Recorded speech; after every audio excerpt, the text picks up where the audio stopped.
Hello, Gemini, and welcome to your week ahead reading for the week of April 24th. I'm trying to tap into beginning energy for this particular week to kind of get a sense of what it is that you were ending on the prior week or beginning this particular week.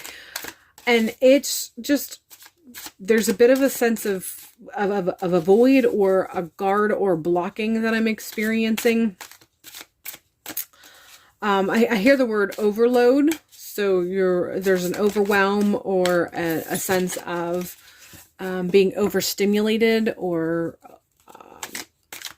an abundance of expectations. It does feel ultimately that these are expectations that you require of yourself. You always want to meet or go above and beyond what other people may ask of you.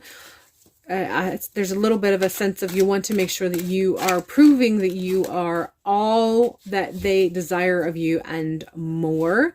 This can be positive in a lot of ways. You know, when you were looking for a job promotion, you are going through the lists of things that you know that they want or desire in that particular person to fulfill that job. And so you go through and you hope and you do what you need to do to make sure that you are all of those things and more, so that you are desirable. So there are, in some ways, this is positive means of going about things, but this cannot be the whole of your life. You cannot spend the whole of your life always going above and beyond so that you are desirable. There are moments in our life that we do this because it's necessary to level up.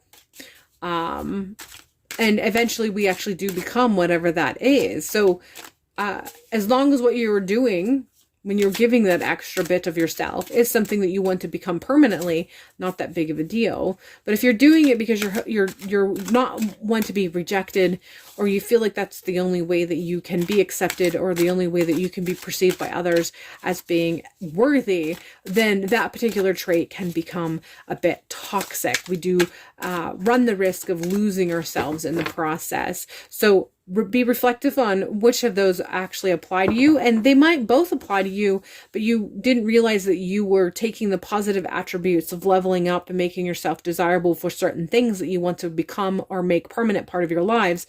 You might not have realized that you've started to allow that behavior bleed into other areas that has made it toxic in those other areas, if that makes sense. So the analogy that comes to mind is salt. Salt can be good for you in some regards. There are benefits of salts for health reasons, and none of them, for whatever reason, is coming to mind. But in some cases, or there are some days where an overconsumption of it is too much and it becomes toxic. Water's the same way, actually. Water is one of those things that in most cases it's good for you, but you can actually overindulge in water. Same thing is true with oxygen. So this is the sort of balance that I'm kind of tapping into the more I'm trying to connect and channel as far as these connections are concerned. There are things that you are engaging in that are actually beneficial. They have benefits. You have benefited from them. You have built or leveled up who you are and your experiences in life from participating in these activities. But there are some cases where it has been too much, or it has actually been a toxic trait in specific pockets or moments in your life. And you need to be able to create or understand the balance between the two. We're continuing with the Queen of Swords, and I feel like this is coming in strong with tapping in or connecting with your intuitive aspect. So in the process of connecting with and going through that process of like I said, kind of engaging in that behavior because you were working towards some sort of promotion, or you were working towards leveling up in your life, or working towards experiencing shifts towards a lifestyle that you wanted to make permanent.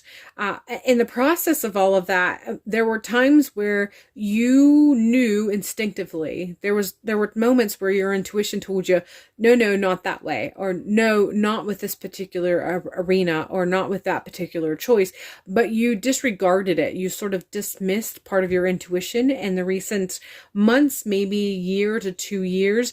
And so you need to just kind of tap into who you were before you dismissed your intuition, or you started to make it a habit or a pattern to dismiss your intuition, because you want to re-engage that intuition, that instinct that you have just innately as a part of you, and you have in the past actually engaged with or helped or allowed it to guide you. So you want to reestablish that connection with that part of your intuition.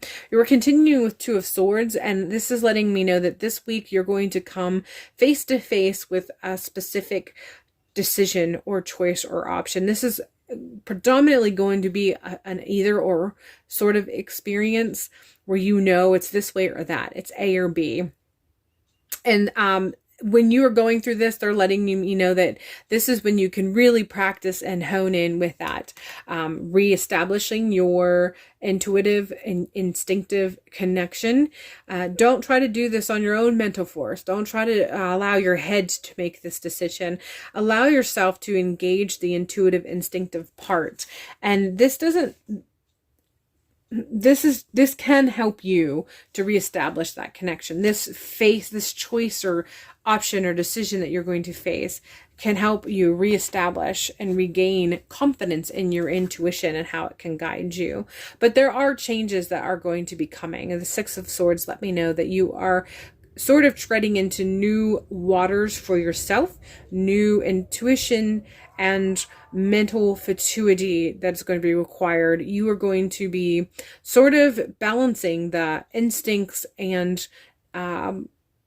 like real life choices, so to speak. So as you are moving forward, whatever this decision is, or whatever the events that are unfolding that has you reestablishing your connection with your intuitive self and allowing you to be guided by intuition, by being guided by your higher self, it's pushing you forward. This feels like it's a positive thing, but there are moments where it's not going to feel like a positive thing in the moment. And that's when you have to rely on your intuition to know that the decision that you made was based on intuition, and you know what you know, and therefore you're not going to get too hung up on when the mind likes to break it down and analyze and instill a sense of fear or doubt. So this is something that's going to occur towards the end of the week, but also I feel like it might continue past this week into the next. And it just comes down to really reestablishing your connection and your relationship with your higher self, your instincts, your intuition, and allowing yourself to have that be the larger or the bigger perception or the bigger sense of frequency or vibration when you are going through those moments when you've made a decision and you knew you were right based on intuition, but the mind or the ego makes you start to feel doubts. You want to just continue revert back to connecting with that intuitive push, that intuitive sense of being or intuitive answer that you experienced in that moment. We are continuing with true healing occurs when I give myself permission to feel whatever feelings live below the triggers. Again, tapping into that sense of you make your decisions based on your intuition, because your intuition is strong and you know that it is something that you can trust in and you can rely on. And you have to continue reinforcing that, continuing to connect with that sense of knowing and that sense of empowerment from within based on the intuition, based on the instinct, because there are things that are going to occur and they're going to trigger your self-doubt. That ego is going to be triggered. The mind and how it analyzes and it makes you question the decision that you make is going to make you have to continue to battle that sense of the mental versus the intuition, and allowing your intuition to guide the mental and how that may unfold for you. All right, Gemini, that is all I have for you. I hope this helps to allow you to trust your intuition, to connect better with your intuition, and help it to help you, guide you through whatever you experience this week and beyond. And hopefully I will see you in a future video.